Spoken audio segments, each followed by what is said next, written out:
Assalamualaikum warahmatullahi wabarakatuh. Perkenalkan, nama saya Koko, dari kelas C7 dengan NPM 101212778. Di sini saya akan membahas tentang ma'rifatullah. Yang pertama ada ahamiyatu ma'rifatullah. Urgensi mengenal Allah. Ma'rifah berasal dari kata arafa ya'rifu ma'rifah, yang berarti mengenal. Dengan demikian, ma'rifatullah berarti usaha manusia untuk mengenal Allah, baik wujud maupun sifat-sifatnya. Manusia sangat berkepentingan untuk mengetahui siapa penciptanya dan untuk apa ia diciptakan. Manfaat mengenal Allah. Al-Khalifah, dan Allah telah menjanjikan bagi orang-orang yang beriman di antaramu dan mengerjakan amal soleh bahwa Allah sungguh akan mengangkat mereka menjadi khalifah di muka bumi, sebagaimana orang-orang dahulu menjadi khalifah. Quran Surat Al-Fat ayat 55. Ada tamkinuddin, yaitu al-amnu, bahwa Allah Subhanahu wa Ta'ala akan mengkondisikan orang-orang yang beriman rasa aman dan tentram setelah sebelumnya selalu ditimpa keresahan dan ketakutan. Ciri-ciri dalam ma'rifatullah. Yang pertama ada asma Allah Subhanahu wa Ta'ala, yang kedua ada sifat Rasul, kemudian ada af'al atau perbuatan Allah Subhanahu wa Ta'ala yang terlihat dalam ciptaan dan tersebar dalam kehidupan alam ini. Kemudian ada sikap sidik, sabar, berdakwah, dan lain-lain. Jalan yang dilalui berdasarkan petunjuk Islam.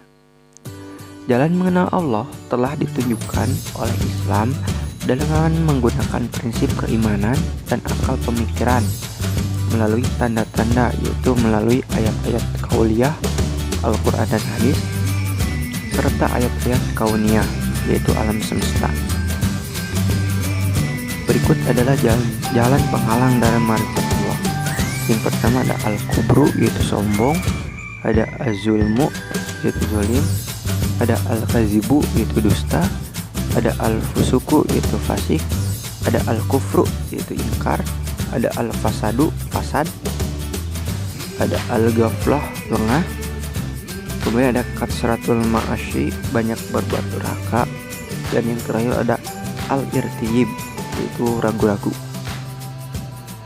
Kemudian dalam ma'rifatullah ada yang dinamakan al-mawani fi ma'rifatullah. Penghalang mengenal Allah. Jalan untuk mengenal Allah begitu banyak dan bertebaran di sekitar kita. Namun tetap saja ada orang yang tidak dapat melihatnya, seakan dia membuat dirinya buta dari kebenaran-kebenaran yang ada. Dua faktor penghalang mengenal Allah. Yang pertama ada hawa nafsu. Yang dimaksud hawa nafsu menurut sebagian orang adalah sifat tercela, perilaku tercela, dan perbuatan tercela yang ada pada manusia, baik karena pengaruh dari luar atau sudah bawaan lahir. Hawa nafsu yang bisa membuat seorang hamba terhalang dari mengingat Allah. Yang pertama ada fasik, diartikan sebagai manusia-manusia yang lupa diri, karena lupa diri yang sedang dialaminya mengakibatkan dia menerjang hukum Allah. Kemudian yang kedua ada sombong. Sombong adalah saat diri merasa lebih baik dari orang lain, menganggap orang lain tidak lebih darinya. Kemudian ada zolim, sebuah perkara atau sesuatu yang kondisinya bukan selayaknya. Hawa nafsu yang bisa membuat seseorang hamba terhalang dari mengingat Allah Subhanahu wa Ta'ala. Yang pertama ada dusta. Dusta merupakan sifat orang yang munafik. Oleh karena itu, sebagai umat muslim kita tidak boleh melakukannya. Kemudian ada zolim. Semakin kita berdosa, semakin banyaklah titik hitam yang menutupi hati dari cahaya, sehingga kita terjauhkan dari hidayah Allah. Kemudian yang kedua ada berpikir rancu. Minimnya ilmu membuat kita menjadi mengetahui hal secara terbatas. Ilmu yang terbatas inilah yang akan membuat seseorang terjauhkan dari kebenaran karena dirinya sendiri yang telah memberi jarak pada kebenaran itu. Beberapa orang yang menyebabkan seseorang hamba berpikir rancu atau subhan, yaitu jahil. Banyak akses ilmu saat ini tidak, namun seseorang yang jahil tidak menggunakan peluang itu untuk menambah kapasitas ilmunya. dia telah disibukkan dengan perkara-perkara yang dengan kesia-siaan. Kemudian ada ragu-ragu, dan senantiasalah orang-orang kafir itu berada dalam keraguan-raguan terhadap Al-Quran, hingga datang kepada mereka saat kematiannya dengan tiba-tiba atau datang kepada mereka azab hari kiamat. Quran Surat Al-Hajj ayat 55. Kemudian ada menyimpang. Banyaknya akses ilmu saat ini penyimpangan yang muncul pada diri seseorang muslim antara lain adalah tidak memahami agama Islam, tidak sholat, tidak puasa, tidak membayar zakat, tidak berbuat sana islami. Kemudian ada lalai. Mereka yang lalai adalah mereka yang tidak mengindahkan kewajiban Allah. Ia paham dengan kewajibannya namun memilih untuk tidak mengerjakannya. Kemudian ada at-thariq ila ma'rifatullah. Ma'rifat berasal dari kata arafa yurifu irfan, berarti mengetahui, mengenal satu atau pengetahuan ilahi.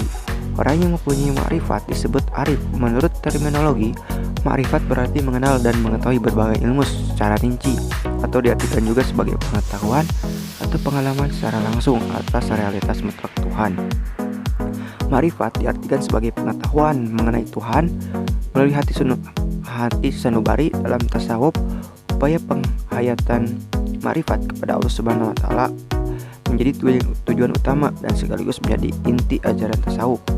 Ma'rifat merupakan pengetahuan yang objeknya bukan hal-hal bersifat eksoteris, tapi lebih mendalami terhadap penekanan aspek eksoteris atau batiniah. Tujuan at-thariq ma'rifatullah yaitu agar dilimpahkan kebaikan di sekeliling kita, agar terlindung dari segala keburukan yang ada di sekitar, untuk lebih mengenal Allah Subhanahu wa taala, terhindar dari segala keburukan dan mencari keberkahan dalam hidup. Kemudian ada al-adillah al-wujudillah. Takbir Allahu Akbar adalah ungkapan pengaguan Allah yang harus muncul dari lubuk hati yang sangat dalam, karena takbir adalah pengakuan hati bahwa Allah itu maha agung lagi maha besar dari segalanya. Ketauhidan dalam Al-Quran mendapat posisi yang sangat urgent dan strategis. Al-Quran dalam memanggil manusia ke arah ketauhidan tidak selalu menggunakan perintah mengesahkan Tuhan atau larangan untuk menserikatnya, tetapi terkadang memakai pendekatan lain, yaitu mengajak orang untuk memahami keseimbangan semesta ini sebagai bukti nyata bahwa impossible ketika kemudian diyakini Tuhan tidak tunggal, sebab hal ini berpotensi menjadikan keteraturan semesta ini kemudian dengan sendirinya menjadi berantakan. Macam-macam ilmu tauhid. Yang pertama ada kepada Allah, kita harus bertuhan, beribadah, memohon pertolongan, tunduk, patuh. Yang kedua ada tauhid yang berhubungan dengan sifat Allah yang maha memelihara, yaitu mempercayai bahwa Allah Subhanahu wa taala. Kemudian ada tauhid yang berhubungan dengan kesempurnaan sifat Allah, yaitu mempercayai hanya Allah Subhanahu wa taala. Kemudian yang keempat ada tauhid yang berhubungan dengan kekuasaan Allah, yaitu mempercayai bahwa Allah sebagai satu-satunya zat yang menguasai alam semesta. Mungkin sekian pembahasan yang dapat saya sampaikan. Mohon maaf bila banyak kesalahan.